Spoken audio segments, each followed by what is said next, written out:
My name is José Pombal, and I'll be presenting Tower, an open multilingual large language model for translation-related tasks.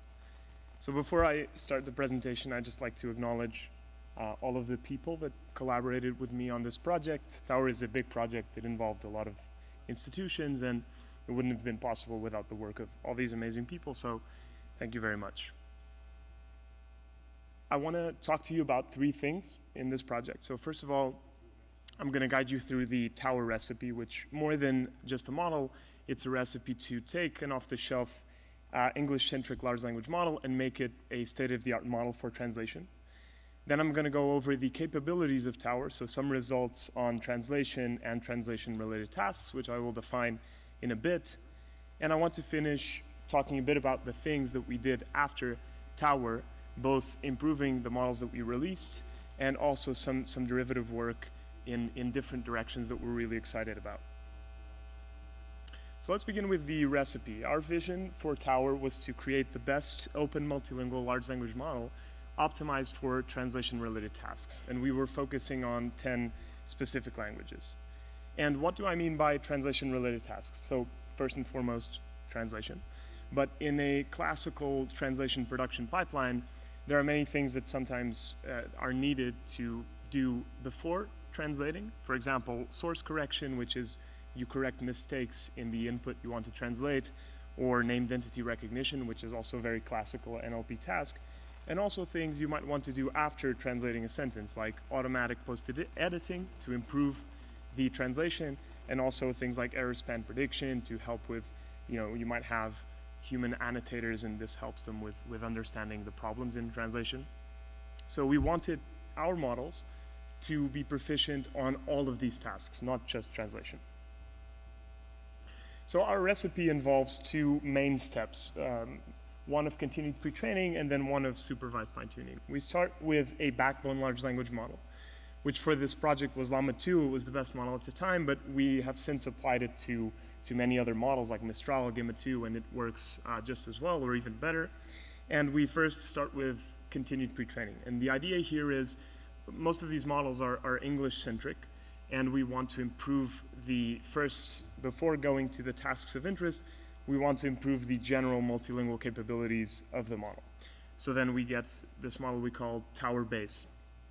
And then the second step is actually take TowerBase and make it proficient in the tasks we care about. And this is where supervised fine-tuning comes in. So I'm going to be talking in depth about these two different stages. So beginning with TowerBase. So like I said, we started with Llama 2. At the time, it was the best suite of open models. There was a lot of research made on top of them, but they were not very good for multilingual tasks.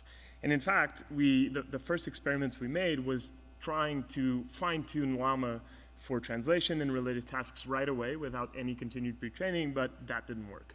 So we settled on building this continued pre-training corpus of around 20 billion tokens to first, like I said, improve the general multilingual capabilities of the model.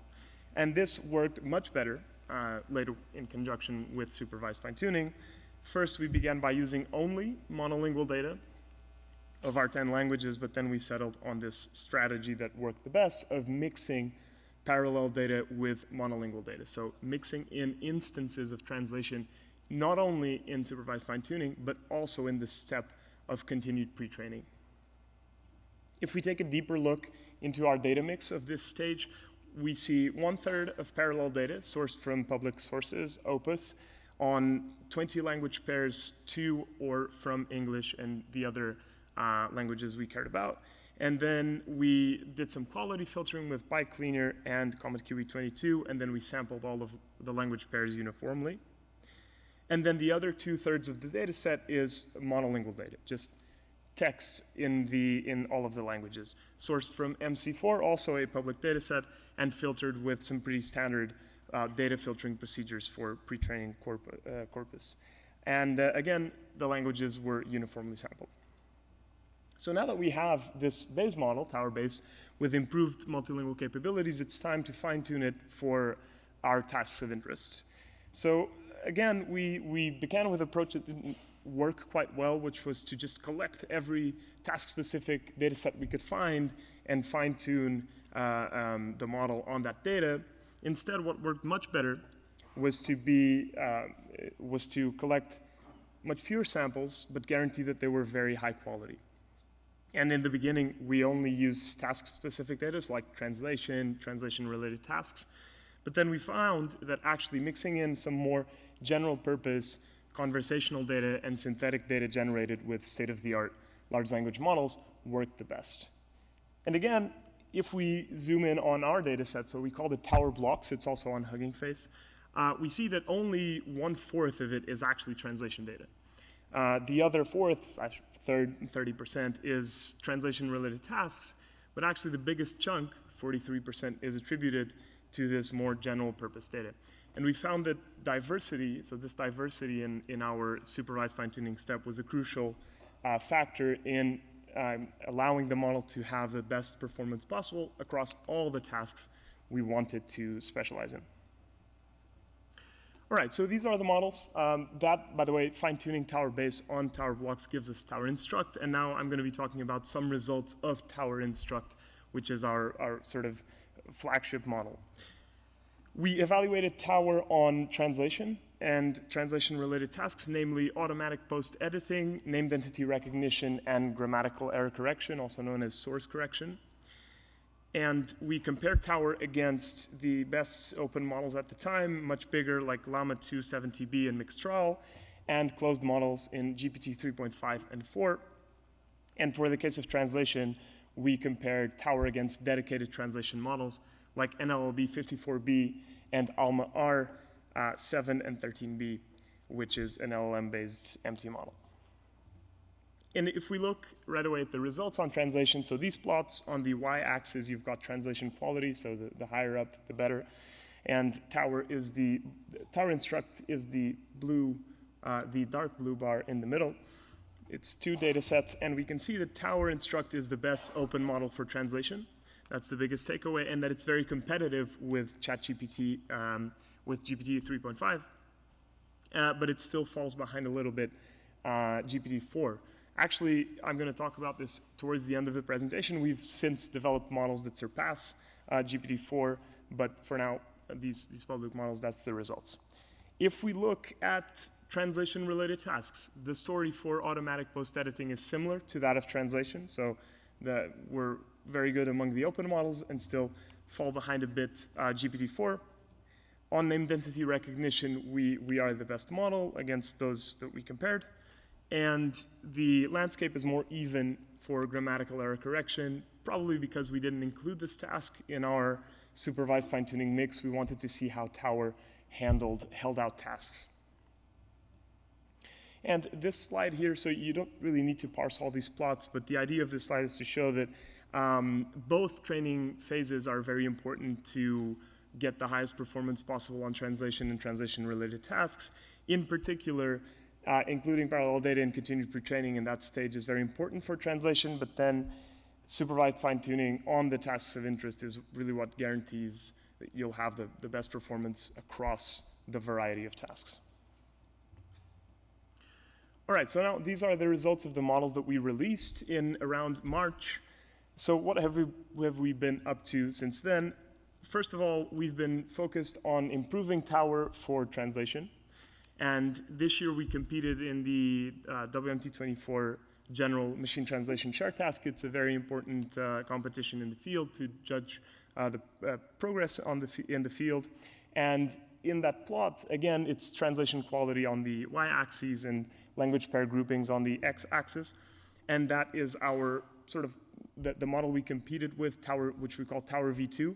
Again, the blue bar. And as you can see, this time around, we beat GPT-4 and Claude Sonnet 3.5 on automatic metrics. Tower V2, compared to the older versions, supports more languages, so 15 instead of 10. It supports system prompts for better steerability and flexibility. And it's also based on stronger and larger backbone models, like Mistral 7B and Llama 3 70B, which really outlines the generalizability of our recipe. Then beyond translation, or beyond sort of general translation, we also competed in the chat machine translation share task with a model we called Tower Chat. We won on human evaluation across all the language pairs, which is very exciting to see sort of performance on a different domain. We are also expanding to new tasks. We developed this really cool model called XTower, which receives a translation and error span annotations for that translation made by humans or an automatic metric, and gives you an explanation for those errors as well as a translation correction, which adds a really nice layer of interpretability to this process. We're also focused on improving the open suite of Tower models. We recently released Tower Mistral, which is a 7 billion parameter model that has more or less equal performance to the 13 billion parameter model. And finally, we are working on this very exciting project, which we called Euro LLM, which is essentially building state-of-the-art multilingual models from scratch. So here we're really doing the entire pre-training for models that will support all of the European Union languages as well as a few extra more. And we've actually already released a 1.7 billion parameter model. It's already on Hugging Face. If you Google it, you will likely find it, as well as the technical report. And we are planning to release a 9 billion model and a 22 billion model. So we're really excited about these things. And we have many more initiatives to come, which I hope to talk about in the future as well. So just before we finish, let me say we are hiring postdocs for our lab. It's a very cool lab and a very nice city. It's in Lisbon, Portugal. I'm a bit biased, but do consider applying on that QR code. Thank you very much.